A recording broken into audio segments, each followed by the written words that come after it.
आज core committee का इजलास था और आज के इजलास में बेशतर मेंबरान ने इमरान खान के बारे में जो उनके साथ ट्रीटमेंट बरती जा रही है अपनी तशवीश का इजहार किया।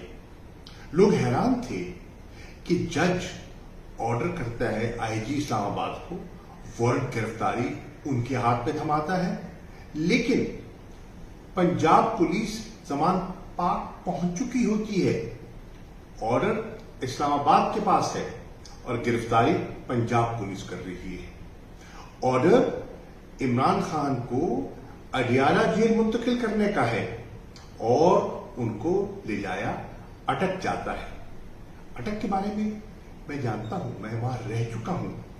अटक की सहूलतें न होने के बराबर हैं। वहां बी क्लास तक मौजूद नहीं है।